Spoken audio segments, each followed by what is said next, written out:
Fascism is a term we hear a lot nowadays.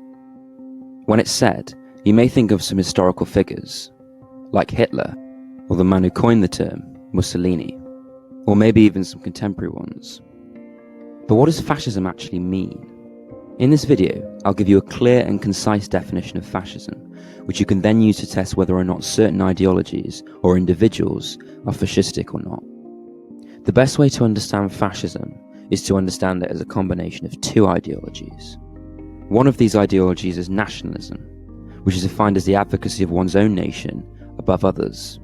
However, fascism incorporates extreme nationalism, not the nationalism of my football team is better than yours, but the nationalism of my people, my race is superior to yours. The other ideology fascism incorporates is that of dictatorship.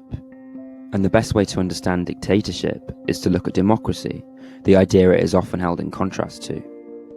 Now, the word-for-word definition of democracy is government by the people.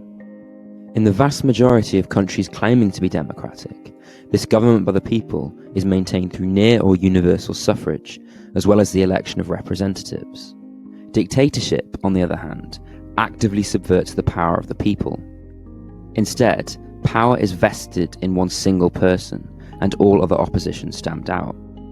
So let's look at some examples of historical and modern day figures to test if their ideologies are fascistic or not. Let's start with the obvious contender, Hitler. Was he a dictator? In 1933, Hitler passed the Enabling Act, giving him power to pass laws without consent from the Reichstag, the building where Germany's elected representatives sat. He also made the Nazi Party the only single legal party in Germany in the same year. So yes, Hitler was a dictator. But was he an extreme nationalist?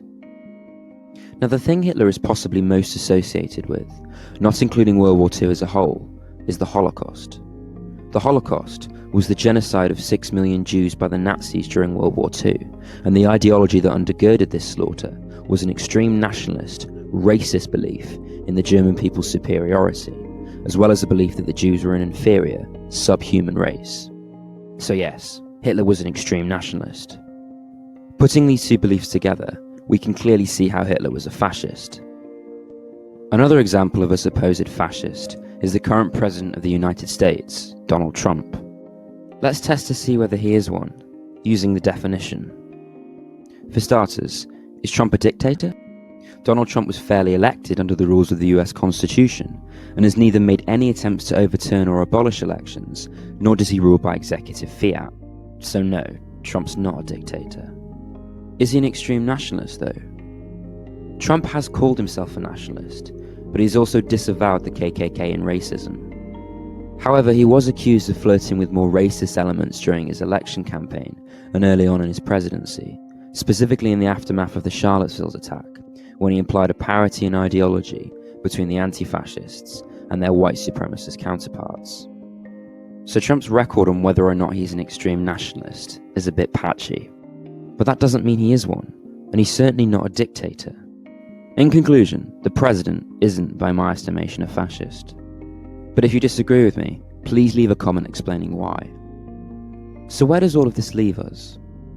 It leaves us with a clear and concise definition of fascism as an ideology that combines dictatorship with extreme nationalism. If people demonstrate this kind of an ideology, call them out for it, but don't band it around, using it as a blunt object to silence people you disagree with. Thanks for watching. Please like and subscribe.